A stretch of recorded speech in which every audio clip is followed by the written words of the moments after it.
Hello and welcome to Pindrop World News, the show where we spin the globe, drop a pin on a different country or issue playing out on the world stage, and take a deep dive into it. I'm AJ Camacho, your host, and on today's episode, we're bringing you a special edition of Pindrop, marking 2 years of war in Ukraine. Pindrop co-producer Nick Castillo will be speaking with military analyst and Russia expert Dr. Julian Waller to break down the current on-the-ground facts of the Frontline, and for a broader view with renowned political scientist and author Dr. Hale. The war in Ukraine began 2 years ago from the production of this episode.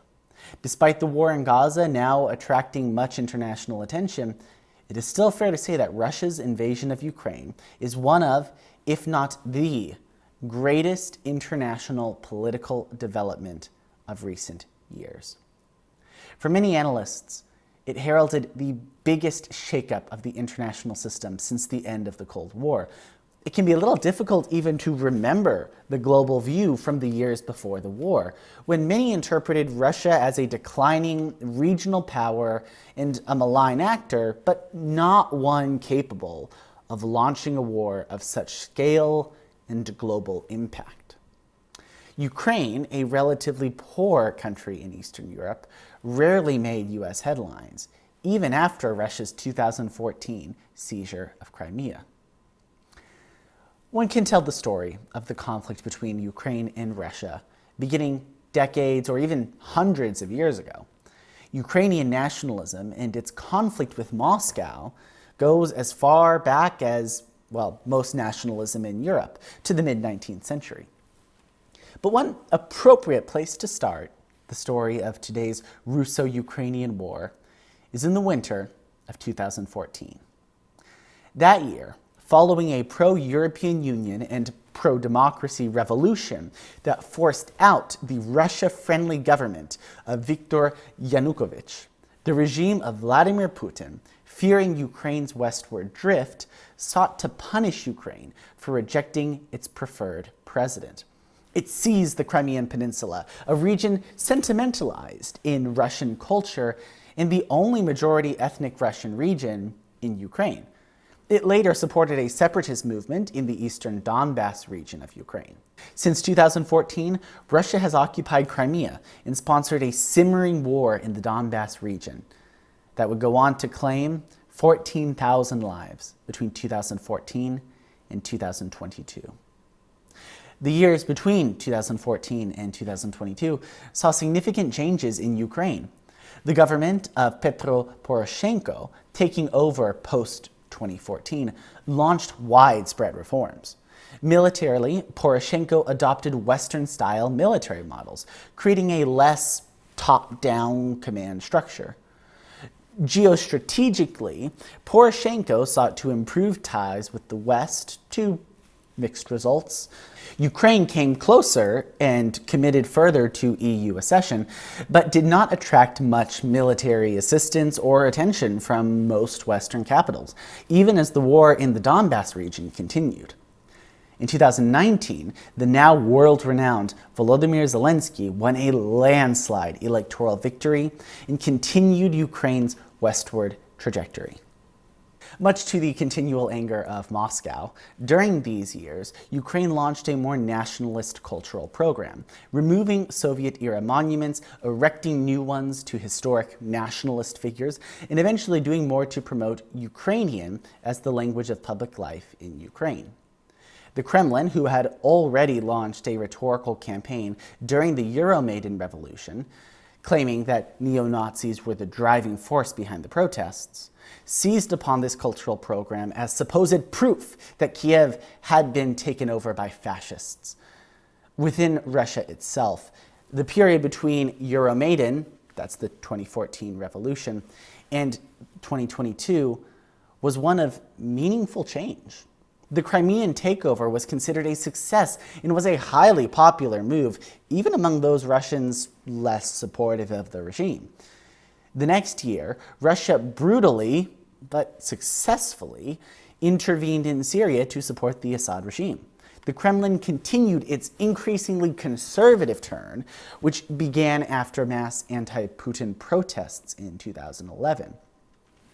Putin increasingly centered anti-Western, anti-liberal rhetoric as a cornerstone of his public persona and relentlessly cracked down on the political opposition, leading to the eventual imprisonment and recent death of famed opposition leader Alexei Navalny. At the same time, Putin himself appeared to become more and more interested in a particular vision of Russian history, spending much of the COVID-19 pandemic reviewing historical documents and publishing historical analysis of his own. This period most famously produced his 2021 essay on the historical unity of Russians and Ukrainians. In this essay, Putin argues that Ukrainians, Belarusians, and Russians belong to a single historical, cultural entity that has been unjustly severed into three pieces. A year later, Putin would repeat this same idea in a speech televised across Russia, that Ukrainian statehood was a historical aberration created by the Bolsheviks and deserving of undoing. They are the Novorossiya historic lands. We're talking Kherson, Lugansk, Donetsk, Zaporozhye regions. You have seen the barbarities of the neo-Nazis in the regions captured by them. The Banderas followers and the Nazi mercenaries are torturing the peaceful citizens. That night, February 24th, 2022, Russia launched an all-out invasion of Ukraine.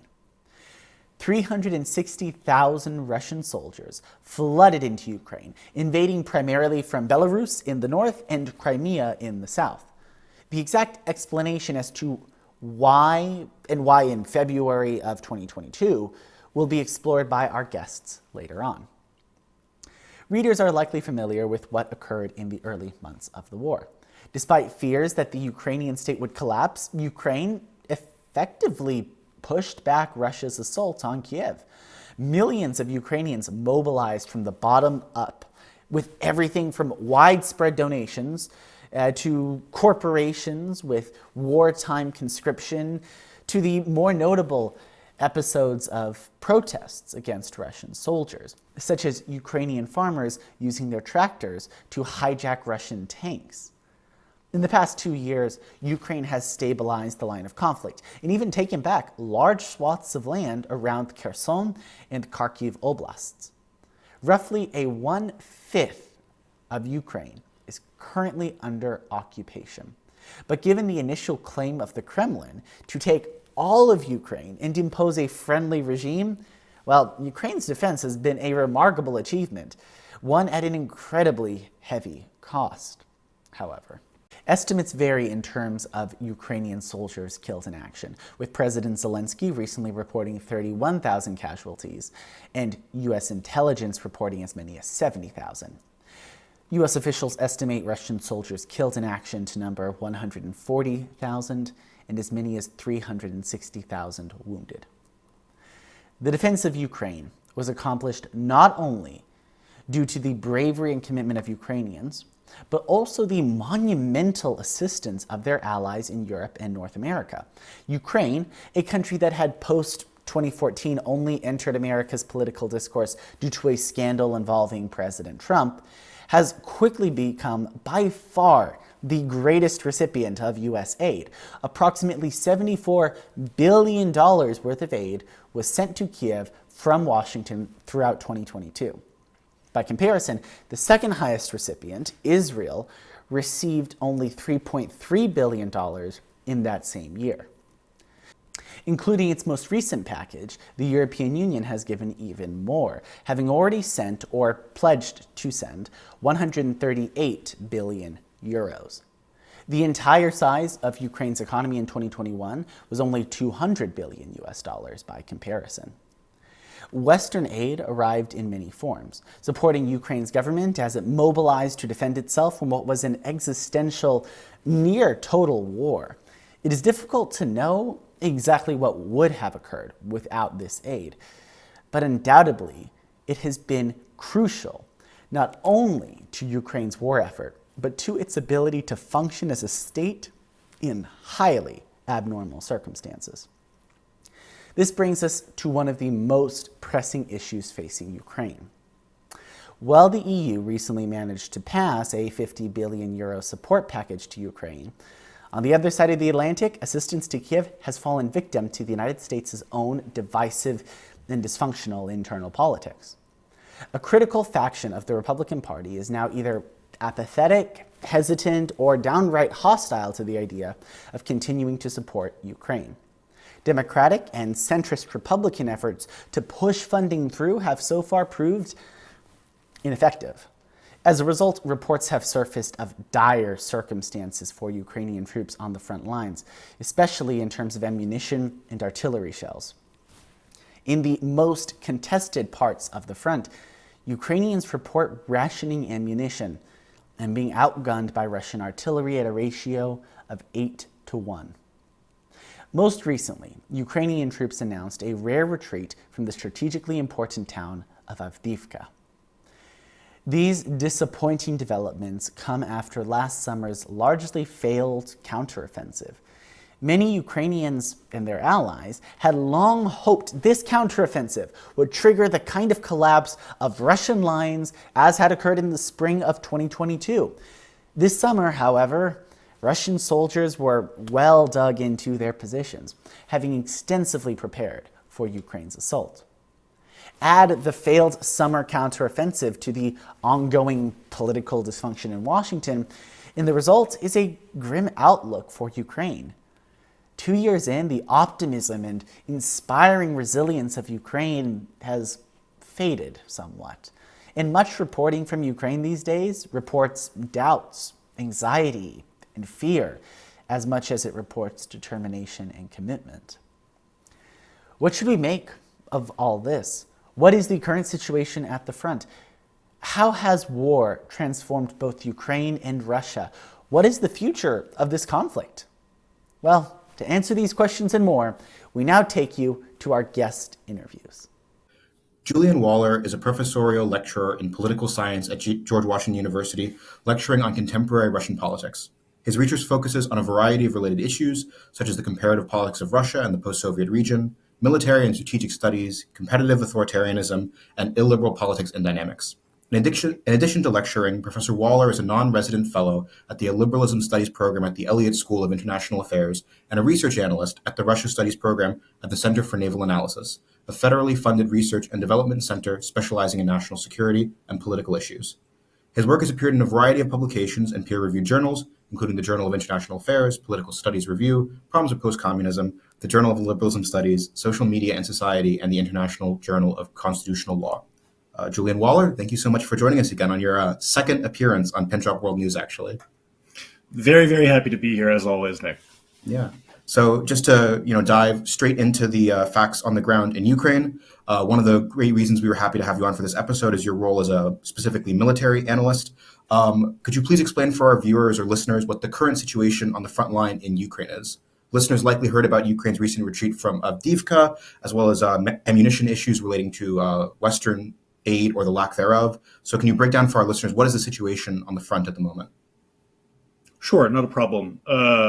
As your listeners might know, Ukraine engaged in a long-standing counteroffensive this summer that ended up petering out without much territorial gain and at considerable cost. Following this, Russia has begun a slow-rolling offensive of its own to recapture further territory. Most prominently, as you stated, was Avdiivka, which has been sort of a focal point for the Russian axis. There are other engagements all along the line of contact. We're also tracking potential further pushes in places like Robotynya and other such points as well as in Kherson region. Avdiivka is important because it ended up being something of a focal point for both the Russian offensive as well as Ukrainian defensive measures. Ukrainian forces held ground for quite a long time before they ended up becoming nearly encircled. Mostly they were able to withdraw in good order, at least the reports that are publicly been made available so far. However, again, at very, very heavy cost. Overall, while in the fall of this past year, many analysts referred to the war as in a sort of stalemate position. It's not quite correct at this point in time. Russia is making slow, plodding gains, but they're consistent across the front. They are coming at very high casualty rates, high degrees of wear and tear on machinery, and are presumably causing considerable issues in terms of sufficient pressure at any given point on the front. We don't have incredible evidence that Russia is able to bring to bear all the forces it would like to. That being said, they have a consistent artillery advantage. The point about munitions, we can think of it in terms of Ukraine not having enough. We can also think of it in terms of Russia having what they need. And that's more or less where we're sitting right now. So that's a long way of saying the war is, in this current phase, not going particularly well for Ukraine. It is a high casualty, slow-moving defensive position that the Ukrainian armed forces are currently situated in. It's likely to be like that for potentially the foreseeable future, the next several months. Given leadership changes, we're unclear on what the new Ukrainian overall battle strategy is. And observers in the West should, in general, be at least moderately concerned with the broader trajectory of the war. Although, think of it more in the tactical or maybe the operational tactical rather than the fully strategic at this point. To stay on Russia and sort of to go further into that, what do you read Russia's current war aims to be? Do you believe that there still is this grand mission of a total regime change, of tying all of Ukraine to Russia, as I think really was very specifically articulated by Putin in terms of rhetoric and in terms of action, that it really was about conquest, about either installing a very loyal regime or maybe something even more sort of formal in terms of political integration? Do you still think that's the goal of the war, or do you think that the Kremlin has woken up to reality a little bit? Because I think even in the darkest scenarios one can imagine for the war, that kind of option isn't really likely. Sure, it's a very good question.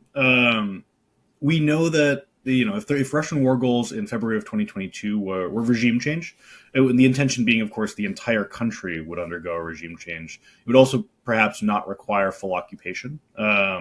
We don't know exactly how that would play out. We know that, for example, Rosgvardia, the Russian National Guard troops, which are kind of a Praetorian internal force under Vladimir Putin himself, they had been bringing chain link fences and other sort of infrastructure for camps to be put in place in Ukraine. Those were never deployed, obviously. But there was obviously FSB plans for supporting a new, more pro-Russian oriented government and ensuring sort of loyalty. That, again, implies a little bit more of a hybrid situation, trying to use Ukrainian proxies and then supporting them with Russian military assets or intelligence assets as necessary, right? So that's sort of our dark plan in February 2022. Full regime change, plan for the entire country, see what happens, presume there's capitulation, right? Okay. With that, we're not going to get that now. And we actually have interesting data. We have a lot of Putin speeches on the subject. We got very interesting data from the Tucker Carlson interview. I've written on it. I saw your Twitter thread, actually. It was very interesting stuff. Yeah, so I ended up going viral on Twitter. There's also a article in the National Interest published a couple days ago, just sort of a little bit more formal, talking about exactly what we gleaned. But one element of what we gleaned, first of all, beyond reasons for the war, which was a major point of interest from that interview, was some partial insights into Putin's at least public framing of a future negotiated settlement. He seems to believe that, point one, the annexed territories, the 4 provinces that have been annexed by Russia, are going to stay Russian. Of course, in the West, we view these as illegal annexations. Regardless, they're now enshrined in the Russian constitution.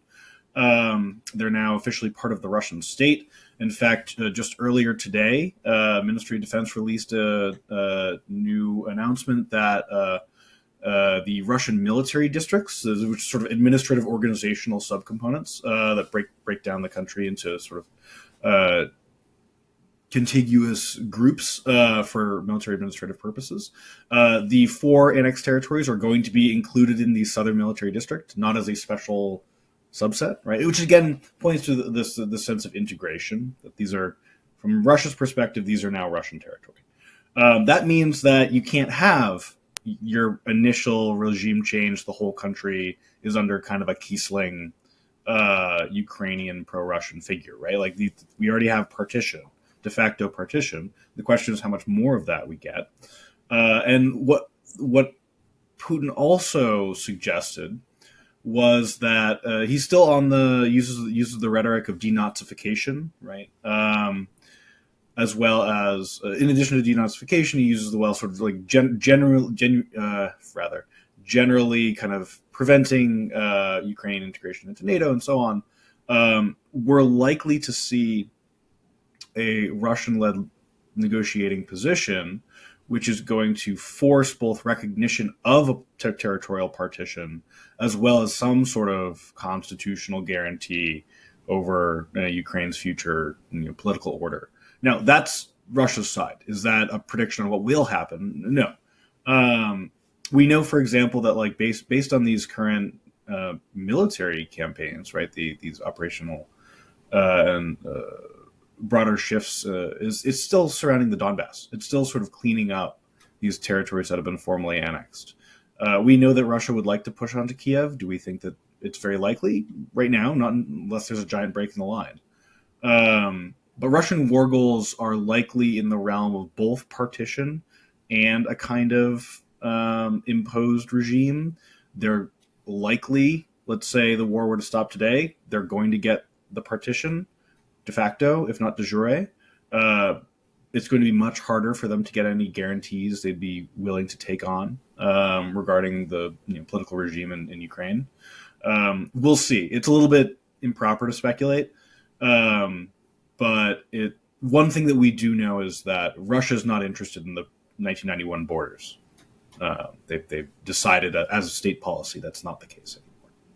Yeah, and we can even, I don't know, from my own perspective, I think Russia has not been interested in the 1991 borders almost never, and certainly not since Putin came into office in the early 2000s. Let's pivot back to Ukraine for one or two questions. The current situation in Ukraine is highly distinct from its previous post-independence political history. Ukraine was known, even as sort of what would be termed sort of a hybrid political regime, as a very plural political system. Many parties, many media outlets, all competing with each other. Very competitive politics, despite all sorts of issues with corruption and whatnot. That's very different from what's going on right now. Ukraine has been in a state of martial law since the war began. It seems very unlikely at this point that the Ukrainians will run a national election, as had been previously scheduled. And it seems as if there are sort of cracks beginning to show in this system. Much more critical coverage from the West, and then people within Ukraine, like Vitaly Klitschko, the mayor of Kiev, being much more critical of this general setup. Do you view this current political system as sustainable? It doesn't yet look as if they're pivoting away from it. And I think what many Ukrainians might have been willing to accept for the first 2 years of the war, now that it seems as if this is going to be quite a drawn-out conflict, does it seem as if Ukrainians are going to be okay with this system for another 2 years? What's your do you have any thoughts on that? It's a very good question, and it runs into uncomfortable topics for Western audiences. It also runs into uncomfortable topics for Ukrainians themselves. Ukrainian politics shut down when the war started, which is, of course, a very natural kind of response to territorial invasion. Ukraine had pluralist electoral democratic politics before that period of time. In fact, just before the war, it was looking like Zelensky was starting to significantly drop in popularity. There were factions that were arraying against him in Ukrainian political institutions. That all changed immediately after the invasion. There was a massive, of course, rally around the flag effect, tied very strongly to Zelensky's sort of populist, charismatic persona as a figure who did not flee when the invasion took place, who really did yeoman's work at convincing and providing sort of a rhetorical strategy on the international stage that helped undergird a vast international coalition. With that, Ukrainian politics has been quiescent, right? They passed a state of emergency legislation, which essentially puts Ukraine out of the realm of pluralist politics, right? So the media is under control of the state, writ broadly. Pro-Russian political parties have been banned. A variety of pro-Russian or Russian sympathetic civil society organizations, religious organizations, anything that could sort of provide an alternative sort of place of resistance, perhaps, or even just place of alternative view to the government has largely been put away, or at least put under stress and pressure. These are, again, very natural wartime conditions. Censorship in wartime is a standard feature across all political regimes.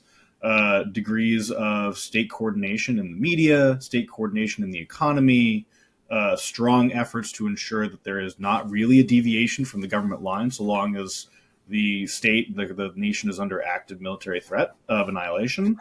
Those are very standard things. So Ukraine has done that, right? What's interesting is now 2 years into the war, the cracks are starting to show. You have a situation where elections were supposed to be held in the fall for the parliament and for the president this spring. Neither of those are happening, so we're beyond our sort of term. We also have a situation where there's been sort of an unprecedented leadership crisis at the upper echelons of the Ukrainian Armed Forces military leadership. General Zaluzhny, of course, the commander-in-chief of the Ukrainian Armed Forces, has been retired after having clashed repeatedly with Zelensky over the direction of the war. Approaches to future mobilization of conscripts, and so on and so forth. These are natural things. So politics didn't fully go away in Ukraine, but they became very, very centralized in the presidential administration on the Bankova in Kiev, in the military leadership itself, right, which took over certain territorial administrative capacities in Ukraine.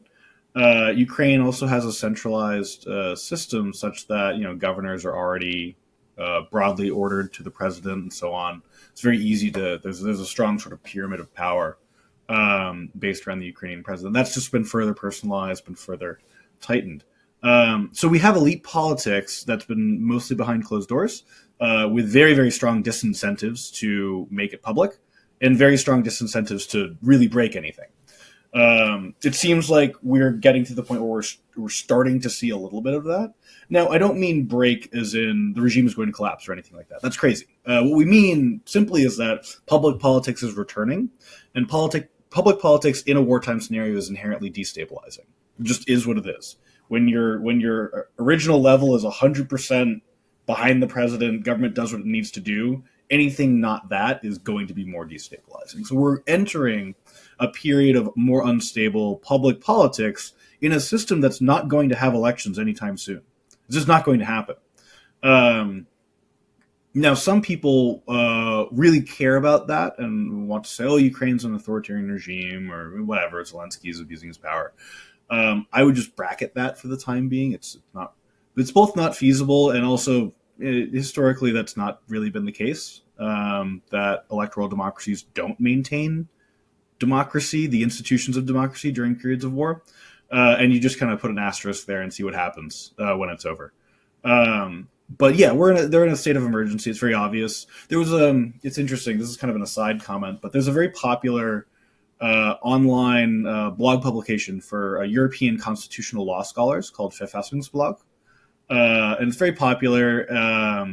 And they published a recent piece by two Ukrainian constitutional lawyers, basically saying that Ukrainian democracy was very strong and wonderful and pro-European. And mostly it was just a justification for why the state of emergency was legal. And that's fine. We don't need to get into tremendous emotive concerns over the fact that there's not going to be elections for the foreseeable future. The reason, as analysts, why we should be interested in this is because there is not going to be elections, because there's not going to be any public oversight, right, which is an electoral function, and there's not going to be any new blood in political institutions, and presumably the parliament itself is going to remain kind of the subservient institution relative to the executive. Again, that's standard in wartime. Where is politics going to take place? It's going to take place across the same set of actors in the executive and associated with the executive. So it's going to be the president, it's going to be the cabinet of ministers, and it's going to be the Ukrainian armed forces, which is frankly also a political institution at this point. Again, given the context. So it matters quite a lot that Zaluzhny was forced out. It matters quite a lot who was chosen as his replacement, Syrskyi in this case. It matters quite a lot whether or not troops are okay with that, right? It matters much more with the feel of the barracks. That's not what you want in a healthy democracy, but this is wartime, right? There's no such ideal situation. And again, especially when you're on the receiving end of a great power invading you. All of that to say, that's a little bit of a ramble. But all of that to say is that Ukrainian politics is likely to get a little bit more messy, and perhaps considerably more messy over the coming year. Because we have this first major round of public politics. It has aggrieved other political actors. It has shaken up hierarchies of authority, right? We have a new commander-in-chief of the armed forces. We do have criticism of Zelensky in a way that had not been kosher before. That matters. We have continued, as you say, pressure from the West and some uncertainty from the West over how much more support is going to be given, as well as the concern over whether any political decision made by the president, made by Zelensky, is going to be second-guessed by people here in Washington or in London or in Paris or in Brussels. That's kind of a hidden component to this, is that Ukraine is not fully sovereign, and that may in fact have stronger ramifications as public politics further intensifies in the Ukrainian context. And again, it's at the elite level. Yeah. And it's such a break as well from the kind of politics that had existed in Ukraine for so long, which had a huge space for really, sort of intense public mobilization. And of course, now with the war, so much of that energy goes into the war itself. But it's hard to imagine mass protests at a time of war like this. But this really was, Ukraine is a country that's had two sort of color revolutions since independence. So a huge jolt or irregularity from Ukrainian politics as beforehand.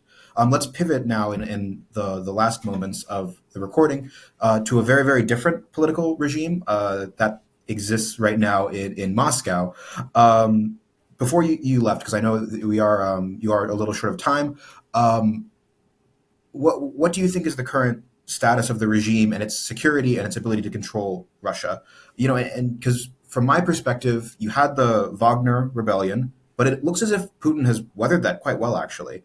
You just had the killing of Alexei Navalny, which stoked all this outrage in Western circles and in liberal Russian circles that mostly now exist outside of Russia itself. But all of this does seem to indicate to me that Putin is not worried about public opinion really at all, that he feels very, very secure in his position. Do you have a response to that? What do you make of the Kremlin's current grip on the country? It's an excellent question, and in broad strokes, I essentially agree with you that I think the Russian regime is quite stable. It's quite confident. Point one, it thinks it's winning the war. Point two, as you say, it did manage the Prigozhin rebellion very, very well, all things considered. Now, there's a caveat there. Now, the Prigozhin rebellion is one of the most important events in Russian civil military history and its breakdown in recent times. And the outworkings of the Prigozhin rebellion are likely to be felt in the span of years or decades, right? Having that sort of toolkit now been opened once, it's very possible that at some point it could happen again. But in the short term,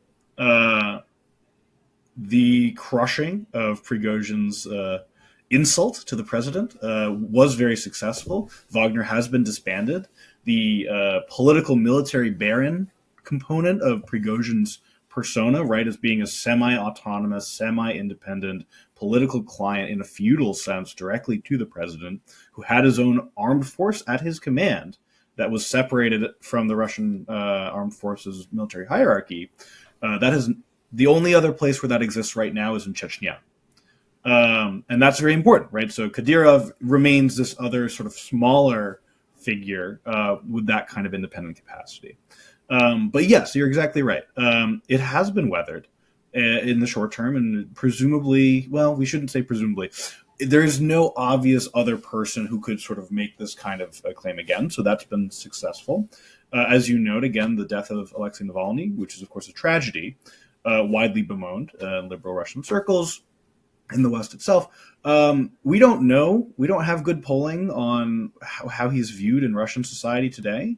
We do know that it's a complicated picture, and it has been a complicated picture for some time. His personage, his figure, has always been very two-dimensional or even one-dimensional in let's say, the American context or the Western European context, and he was always much more polyvalent as how people viewed him in Russia. Right? Many people didn't trust him for a variety of reasons. So again, with the death of Navalny, Putin has tied the bow on a decade-long tragedy, truly a Greek tragedy, with Navalny being the only other real politician, in a sense, in Russia's political system, and one who never succeeded at the end of the day. So it sort of ends an era in a very sort of grim way. But yeah, the Russian regime, which is formally still a hegemonic electoral authoritarian regime, right, complete with dominant party, they're going to hold elections, it's going to mostly be a plebiscite. Yeah, it's fine. It's not the same as a democratic election, or even an election in a competitive authoritarian regime or a standard electoral authoritarian regime. But broadly speaking, formally the institutions all still exist. They're all oriented towards the president as sort of this patronal figure. There is a state ideology that's being inculcated. Successfully might be a strong term, but at least coherently across state institutions and across sort of how we can measure it in elite rhetoric. In a more sort of macro level, we can think of it as a personalist dictatorship, right? Truly, Vladimir Putin is the apex of a personalist political system. If he were to die suddenly, we would have quite considerable uncertainty. He does not have a successor. That's obvious. We don't know what the direction of the country would go necessarily, but there are no challengers in any sense of the term. So Russia's quite stable. The upcoming presidential election will be a brief moment where we might see some hints of instability is a strong word, but perhaps some dissent. Depending on how obvious the fraud is, for example, we might find hints of degrees of sort of apathy, for example, people being forced to vote for the president. We don't really expect the numbers to mean all that much. But yeah, Russia is very, very likely to continue on this trajectory so long as Vladimir Putin is in office. Again, barring a massive health crisis or assassination or something like that, we expect Vladimir Putin to run through the next 2 terms of his presidency. The institutions, in part, will continue to at least partially decay. And the most important upper-tier Russian elites will be concentrated in institutions like the Russian Security Council, the Russian State Council, the top of the parliament as well, the prime minister, and other sort of institutions. So below that, we still actually have some institutional relevance, kind of like the old sort of great offices of state. The most informally important people tend to be the people in these offices. But they're all sort of arrayed in a very, very strict hierarchy. If the war suddenly goes very poorly, that could change. But until that's the case, no, we expect quiescence on the Russian side in terms of its political order. Henry Hale is a scholar and professor of political science and international affairs at George Washington University, where he is the director of the Eliot School's Institute for European, Russian, and Eurasian Studies. He has extensive expertise in the former Soviet Union, with particular experience in political systems in post-Soviet Ukraine and Russia. In addition to his role at the Elliott School, Professor Hale served as the director or co-director for the Program on New Approaches to Research and Security in Eurasia from 2009 to 2023. Professor Hale has authored and co-authored numerous publications on Ukraine and Russia, including 2022's The Zelensky Effect, co-authored with a fellow Ukraine scholar, Olga Unok, and released with Hearst and Oxford Presses. Professor Henry Hale, welcome to Pindrop World News, and thank you so much for joining us. Thank you. It's good to be here. So I wanted to start off our conversation with going back to when the war first began. This is an oft-asked question, but it seems the appropriate one to start with. When the war first began, many people, all the way from, Moscow to Washington to London, really did expect the collapse of the Ukrainian state, or at least, a relatively quick Russian victory. Obviously, that's not what happened. Ukraine mobilized and defended itself quite effectively in the early months of the war and drove off the most threatening aspect of the Russian advance in terms of, decapitating Ukraine as a state, which was the advance towards Kiev. And obviously, from over 2 years now, Ukraine has been able to defend itself for the most part. So what do you think so many in the West got wrong about Ukraine? I think there were a number of misunderstandings. First of all, an overestimation of Russia's own military power. It certainly has a strong military and has performed very well under Vladimir Putin. But at the same time, it still is an institution that's fundamentally corrupt in many different ways, and also has a kind of outmoded structure that doesn't allow for a lot of flexibility on the ground to account for unexpected circumstances. And part of the problem that the Russian military ran into was that they had not adequately prepared in the sense of learning to understand the enemy that they were trying to confront and in some ways actually create through this invasion. So they actually had some of the same misunderstandings about Ukraine that many in the West had, that it was a state that was fundamentally corrupt, that national loyalties were not actually that deep, that it was a society divided between a Western-leaning West, but a Russia-leaning East that probably wouldn't stand up and fight for Ukrainian nationhood. So a lot of people, I think, in the West, including the American intelligence community, while they were very accurate in predicting that Russia would invade, they were much less accurate in predicting how Ukrainians would react. And one of the big things I think they missed was the strong sense of identification with Ukraine as a state that exists. Part of that, I think, was linked to the idea that, Ukrainians have very low levels of trust in their political parties, low levels of trust in their government, things like that. But those words actually describe a lot of democracies, including the United States right now, where there's very low levels of trust in a lot of our institutions and leading politicians. And that doesn't mean that we want a foreign power to come in and take over. But in the Russian mentality, I think their idea was that, dissatisfaction with the Ukrainian governing system actually meant dissatisfaction with the Ukrainian state as a whole, and hid at least tacit sympathy for Russia that could be capitalized on.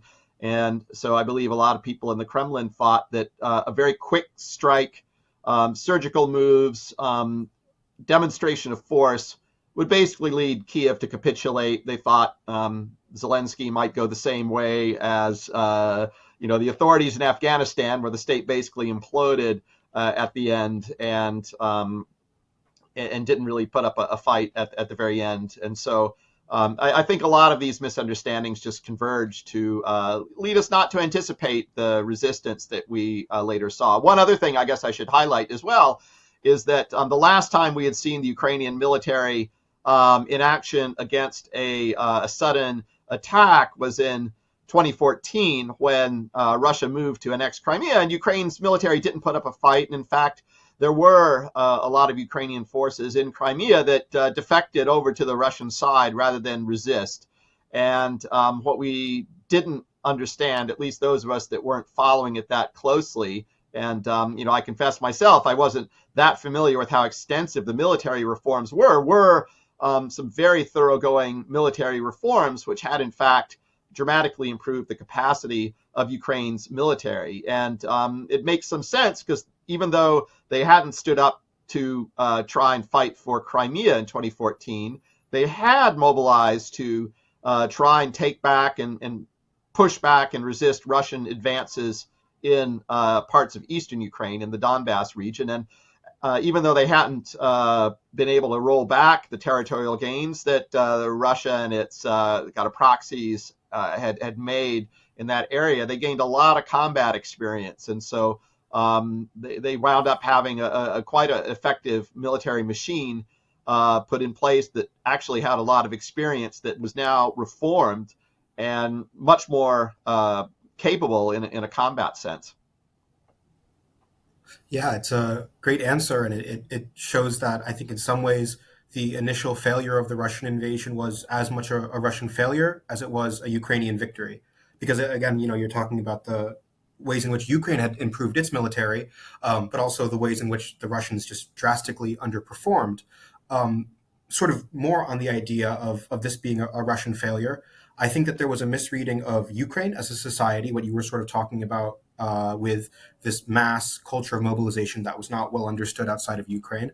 But also, I think there was a misunderstanding of Russia, and in particular, sort of a misunderstanding of the Kremlin for a long time. It's very strange when you actually look back at some of the reporting and writing about Putin from like the mid 2010s, because they describe him as sort of this like tactician, this guy who is very attuned to strategy and not overplaying himself. And he had what you might consider sort of a strong record for a long time in places like Chechnya and Georgia and Syria, and then the attack on Ukraine in 2014, which seemed to be, successful operations in many ways.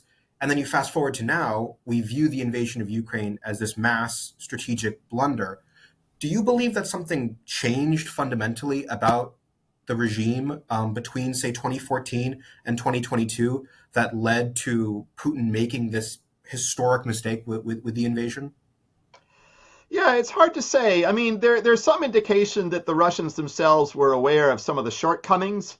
If one looks closely at what people in military circles in Russia were saying, and sometimes even writing, which is how we know about it, about the Georgian War, for example, in August of 2008, there was a lot of discussion that, in fact, the military there did not perform that well. And of course, there, it was up against a much, much smaller adversary.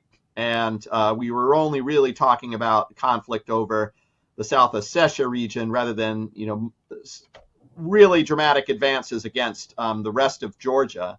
But there was discussion about problems. But then, of course, the Syria operation went much better than a lot of people expected. So it is possible that perhaps as a result of that, they got overconfident and thought they could pull this off. But the military never tried anything on this scale before, at least in the certainly in the post-Soviet period. You'd have to go back to the Soviet period, Afghanistan, to think of something comparable.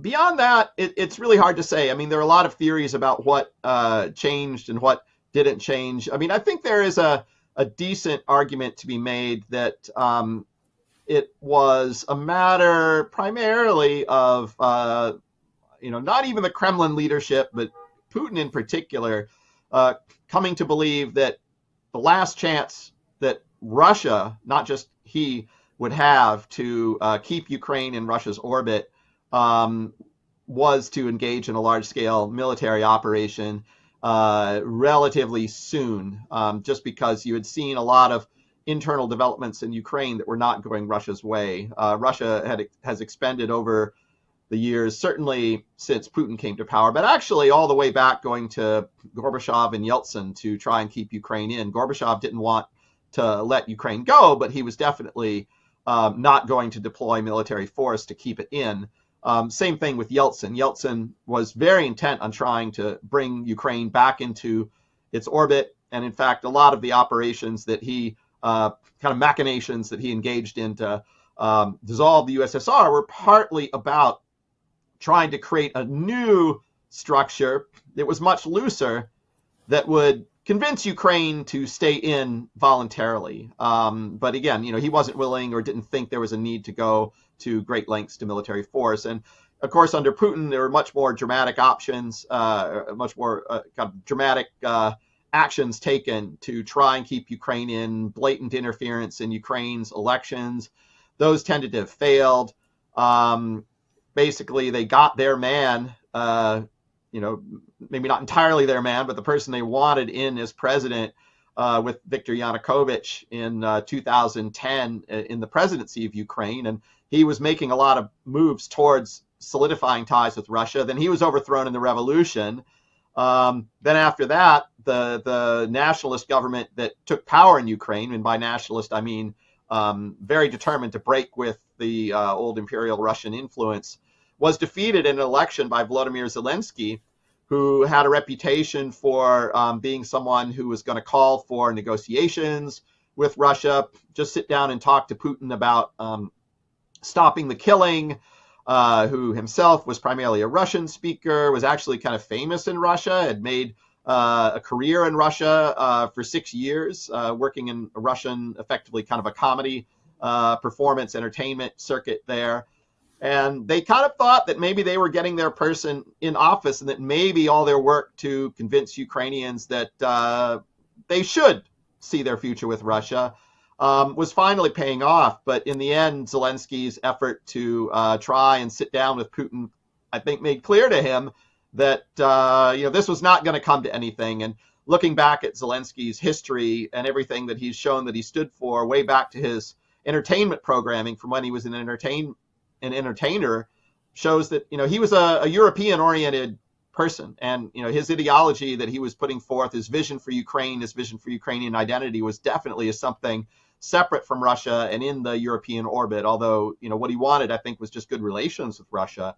But once it became clear that sitting down with the Kremlin wasn't going to yield anything, he started pushing back and taking a lot of the same actions that the previous leadership had taken, reinforcing bans on certain Russian cultural products that were seen as potentially avenues for Russian influence, strengthening the Ukrainian military against the Russians, pushing even more strongly for integration with NATO and the European Union, all things that Russia took as signs of alarm. So that's kind of a long way of saying that I think Putin around 2019, 2020, especially entering 2020, by that time it was pretty clear that they were not getting what they wanted from Zelensky either.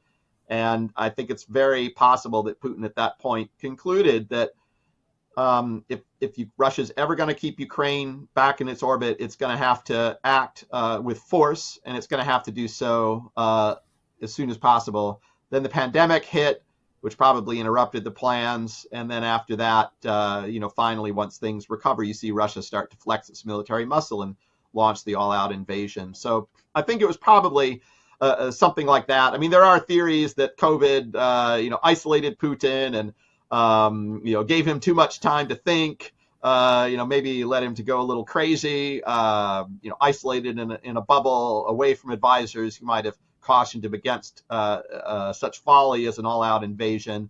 Can't rule that out, but I think other factors explain what was going on as well, without having to resort to that.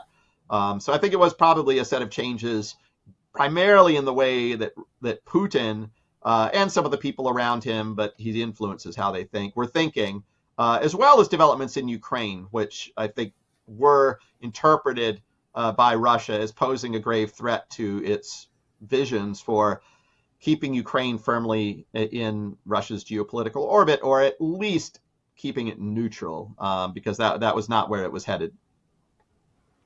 Yeah, it's a very interesting and rather unusual answer. I think things around what, particularly about Zelensky, felt threatening to Putin, like you were just discussing, don't really break through into mainstream discussion. That if there ever was going to be another Russian-friendly leader post-2014, it might have been Zelensky. And then when it wasn't, that this really sort of crystallized Ukraine's the reality of Ukraine's European trajectory in the minds of a lot of policymakers in Moscow.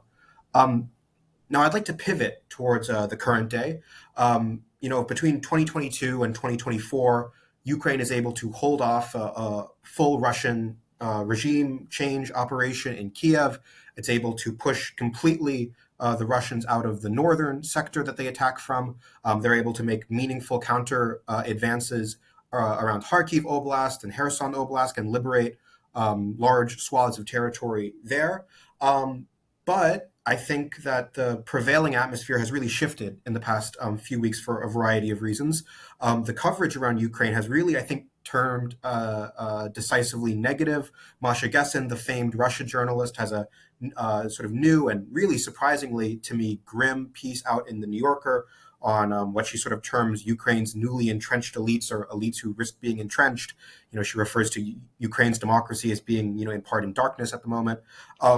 From your eyes as a Ukraine analyst and scholar, do you believe there has been a significant mood change within Ukraine? We hear these stories about draft dodging, about the Zelensky not being as popular as he once was. What's your impression of the mood now in Ukraine?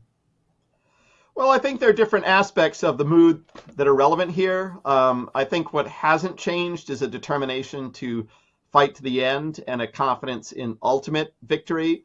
But the facts are evident to Ukrainians just as they are to those of us outside, which are that the war hasn't gone as people had hoped in the spring of 2023, when there was talk of a counteroffensive that might once and for all, drive the Russians back and reclaim the lands. And so now it's much clearer, I think, that it's going to be a long war, something that's just going to be, a process of grinding until finally maybe there's a breakthrough at some point in time. But it's going to be something that's going to be costly. And the Ukrainians have had trouble also getting aid that they need, military support, financial support from the West. In particular, the United States right now stands out. And so I think all these things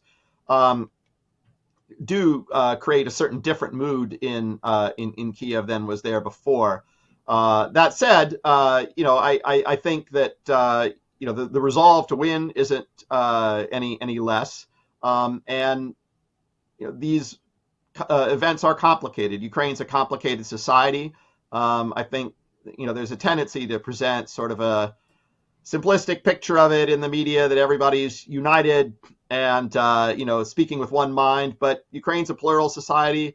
It's democratic. Has a plurality of interests and political rivalries, just like we have in the United States. And these come out especially when events aren't going as had hoped. So I think the optimism is still there, but there's a recognition now that the war is going to be long and fought out. And part of, I think, what that means is that, there's a lot of people in Ukraine, just like outside of it, thinking, well, what should be the next direction? Maybe we need leadership changes at the top. And some people think that, maybe that should be at the presidential level.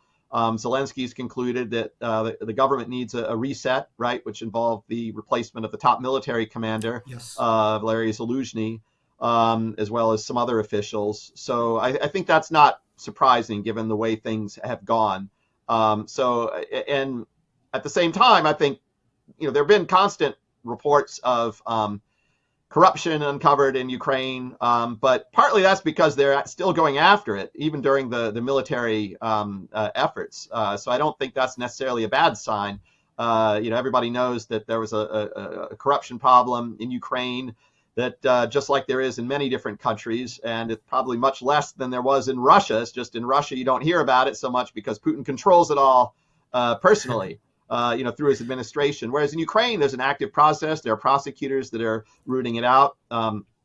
There are still and also media people, in Ukraine who are trying to take advantage of the situation for the worse. But I think we, shouldn't lose perspective on the fact of how incredibly effectively Ukraine's military is mobilized. If it were thoroughly corrupt, we would not have seen it fight off and fend off the Russian military in the way that it had. So it's more sort of there are certain pockets, within some of these industries that are trying to take advantage of the situation. But I think the government is taking action. And of course, when this is reported openly, as happens in Ukraine, because it still has, media freedom, at least as much as you can have in a situation of martial law, these things become open and they can create the impression of something that's a bigger challenge than it is. But I think if we just keep perspective on how effectively Ukrainian institutions have been working, then I think you'll have a better perception about kind of what really is happening in the country. So I think there has been a mood shift that I think has been linked to just the reality that they're kind of in a new phase of the war. That's going to be kind of a longer grind out war, where maybe some new shift in strategy is going to be necessary to make big advances. And I would just say, I mean, part of the reason why we see this, is that one thing that the Russians were able to do during the time that a lot of people in the West were kind of waffling on how much or whether to give Ukraine a lot of the material that it needed. Russia was able to use that time to lay all kinds of mines, which put Ukrainians in the position of, do we just throw all of our people at these mines to overcome them, or do we kind of risk having the counteroffensive stalled? And so, there are real challenges that they face due to Russian tactics. But again, that just calls attention to the fact that Ukraine does need to adjust to the reality of the war. I think they're doing that, and it doesn't mean it's without problems for sure. But I think the resolve is still there, the commitment is still there. So I don't see any real issue there. And still, despite some people having more openly expressing doubts in Zelensky, his public approval ratings still remain, very large majorities. Yeah. And just on the topic of corruption also, because this is something that does get a lot of attention, one line that stuck out to me in the Gessen piece on Ukraine is that when you take a system that already has some amount of corruption in it and you pour in billions in foreign support, that's actually going to be at least a momentary boon to certain aspects of corruption. That corruption requires, on a federal level, it requires some kind of pot to steal from. And the West, for better, I would say, has increased the size of the pot. So there might be serious allegations of corruption now and again. But to bring it down onto the sort of the street level in Ukraine, can you unpack for our listeners what exactly politics has looked like for the last 2 years in Ukraine? We heard that they are not going to go through with elections in Ukraine, and so can you unpack for our listeners what exactly is going on in Ukraine, a country that for a very long time was well known for a very pluralist system, a variety of media actors and political actors. So can you explain that for our listeners? Yeah, sure. I mean, one thing I would just add, to wrap up the discussion of corruption is I don't necessarily think that pouring more money in this particular circumstance is necessarily giving a boon to corruption, just because the fact that so much of it is military oriented and oriented towards the humanitarian effort. That's not the kind of thing that is going to be easy for the corruptioners to, get away with. I mean, there's such a moral public force mobilized against that kind of activity, including people at the highest levels of government, that, it's just, you're not going to be siphoning away that money when it's very badly needed. I think still it remains more in these small pockets, and it's not really a lot of large scale theft. And almost everything is going to purpose, and I think still being used well.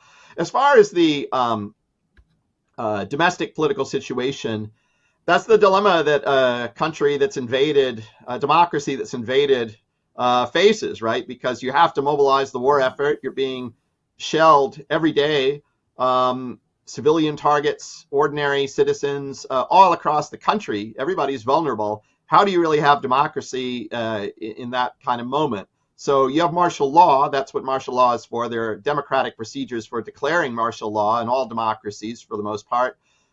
Ukraine has that. But once you have martial law itself is not democracy, and it's designed to promote the war effort. And I think that's ultimately what Ukrainians were wrestling with, because on one hand, democracy is very much part of Ukrainian identity. And even more than that, it's part of what Ukrainians think distinguishes them from Russians, just because Ukraine, as you referenced earlier, has this history of mass mobilization and toppling tyrants. which you don't really see in Russia so much, and certainly under Putin. And so for your ordinary Ukrainians, this is very important to them. And in fact, there's evidence that whereas in a lot of countries, direct exposure to victimization and being victimized in war might lead you to be more authoritarian, whereas in Ukraine, it actually is documented to have produced somewhat of the opposite. People become more supportive of democracy after being exposed more closely to the harms of the war. And so what do you do with that when you have a military situation that makes it very, very difficult? I've asked a lot of people about that from Ukraine and heard a lot of what's been reported. And I think the bottom line just comes down to, a few considerations, one of which is how can you keep people safe during democratic procedures? Because if you have voting taking place, you have people congregating in polling places, which could make them potential targets. That also makes possible Russian disruptions, perhaps politically influencing where they strike, when they strike. And so what do you do if this disrupts the actual electoral process?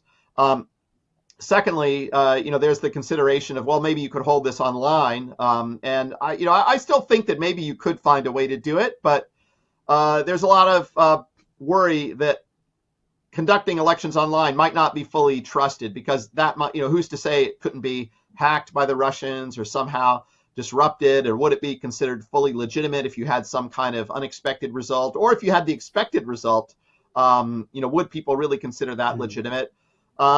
Third, I've also heard the point of view that a lot of people who held or formerly hold political office in Ukraine now have gone to fight, right? They're on the front lines.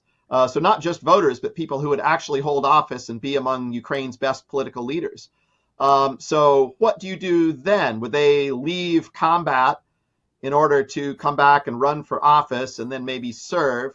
Or do you only have people end up serving who don't fight or aren't engaged in the fighting? These are all considerations that, that could be disruptive if they wind up having to leave the service. So they're just all kinds of practical considerations and security considerations, on top of the idea that, well, maybe holding political competition in wartime could be destabilizing. I mean, I doubt that's a big concern. I imagine that you'd have, like, for example, Zelensky put forth his candidacy, and, maybe you'd have a couple other people and there'd be a rallying effect around him. But, that's a concern as well. But I just think there are all these practical considerations. But I think they agonize over this just because democracy is such a central part of their identity. But it's kind of an irony, right? Russia's going through a presidential election, quote unquote, while Ukraine has deferred it. But on the other hand, one's a sham election, and the other is, can you really have a real election, not wanting to have a sham election? So I think that's kind of my understanding. And I think broadly the population is understanding of that, even though there are a lot of people who think that maybe you should have some kind of election. The broad public view is that it's just not practicable now, and that once the situation stabilizes, you'll have democracy come back, you'll have elections, and then things will be getting back to normal, or from the Ukrainian point of view, hopefully a lot better than what the normal is now. Yeah, I would agree. And I think that one thing that, in addition to the domestic or cultural factors that are going to keep Ukraine sort of rooted in roughly democratic practices, there's also the gravity, the being pulled towards Brussels. That for a country like Ukraine, and if you go to sort of middle income former communist countries in East Europe, the absolute consensus among so many is that the future is the European Union. And to get into the European Union, you need to have strong democratic institutions. So just really strong incentives for Ukraine in the long run to maintain its and improve it in many ways. Its democratic sort of tradition, one could say. Yeah, I agree. But, I think that's one of the great irony. Definitely. I think but to pivot to this side of the Atlantic, one of the sort of great ironies you often hear discussed is that it often can seem as if Ukraine war fatigue is stronger in those countries that are not actually themselves directly fighting in the war, unfortunately. In the United States, we just have had this big political showdown that is yet to be resolved as of the time of our conversation. The House or the Senate yesterday passed quite a large foreign spending bill that included around 60 billion, I think, dollars for Ukraine in assistance. It does not look as if it's going to be able to at least easily pass through the House anytime soon. There is a consolation prize for Ukraine, and that recently the EU was able to push through about $50 billion in aid. But what do you think will be the consequences for Ukraine if the United States either takes a considerably longer time than expected to deliver significant financial aid, or has to cut down the amount of aid significantly, or in a really severe case scenario is not able actually to provide aid to Ukraine soon? Yeah, I do. I mean, Ukrainians will fight on regardless of whether or not they get the aid, and they'll get some aid from Europe. But I think without United States aid, it prolongs the war and prolongs the carnage, because Ukrainians are not giving up, and I think they're determined to fight to the end. And I think they have the capacity to. I mean, Ukraine is not a small country, right? Russia, is maybe 3 times bigger, but that's not like 100 times bigger.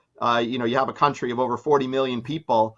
There are a lot of people that can mobilize, especially when they have such high resolve. I think a lot higher resolve than the soldiers and the masses in Russia, would be fighting with. But that said, they need arms, and in this particular battlefield, right, where they're facing big challenges, and Russia's just throwing bodies at them, basically, and mobilizing its own technology. They need the support from the United States, and they need it in considerable amount, not to keep fighting, because they're going to keep fighting, but to actually have a chance of really turning the tide and eventually pushing back and winning. The fact that they have to push through all these minefields means, you need the kind of weapons that will be able to help them to push through that and actually, hit targets in the Russian-controlled areas that are going to hurt and hit its forces. And with that aid and with that ability to push back, that's when you start getting the possibilities for this actually to end, which I think the best possibility for it to end really is for Ukraine to make some serious advances that then starts to weaken confidence in Putin's leadership even greater. So long as he kind of appears to be able to hold on to a certain amount of territory, he can claim that he has some kind of victory. He can present evidence in the form of TV reports from occupied areas that can be completely staged, but show that, well, look, we're rebuilding and we're controlling these areas. But if those start to get rolled back, it becomes harder and harder for him to hide the folly and to say that the costs involved in all this were justified. And, I don't think the regime is as stable as a lot of people think it is. Again, it's hard to say. My sense of regimes like the one that, Putin leads right now is that they're very, very stable until they're not. And they can last for a long time, but they're kind of brittle.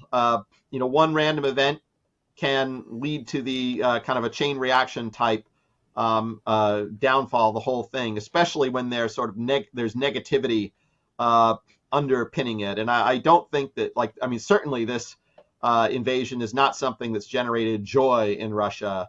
Some survey work that, I had a role in organizing in Russia has indicated, since the wartime period that, the dominant emotion there is anxiety, much greater than sort of, hope or inspiration or confidence. And I think that's telling. And so I do think that the U.S. support matters a lot in giving Ukrainians a chance to push through and make some breakthroughs. I think they'll eventually be able to do it just because their resolve is greater, and they have manpower, and they're going to have woman power, power from all genders, and they have, they're going to have enough support from other allies to continue to push forward. But I think it'll take them longer.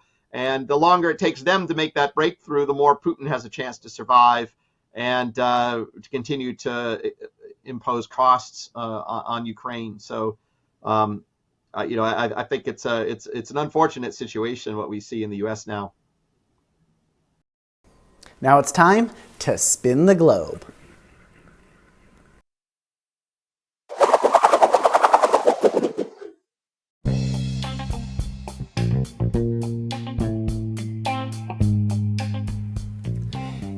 And our pin is dropped on Cuba. So make sure to stay tuned on your podcast app or on YouTube to hear the latest news, insights, and analysis surrounding Cuba. And as a note, that will be the final Pindrop episode that I, AJ Camacho, will be the chief producer of.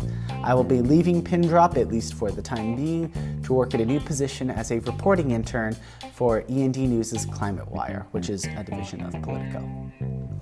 If you want to make sure that new episodes of Pindrop, whether I'm there or not, are downloaded to your device automatically, make sure to follow or subscribe on your podcast app. If you're watching on YouTube, please consider subscribing to our channel and ringing the bell to hear notifications. Our guests today were Julian Waller and Hale. I'm AJ Camacho, co-producer and anchor here at Pindrop. My co-producers are Diego Austin and Nick Castillo, and Nick was the chief producer of today's episode. Pindrop World's News was created by Ian Kearns.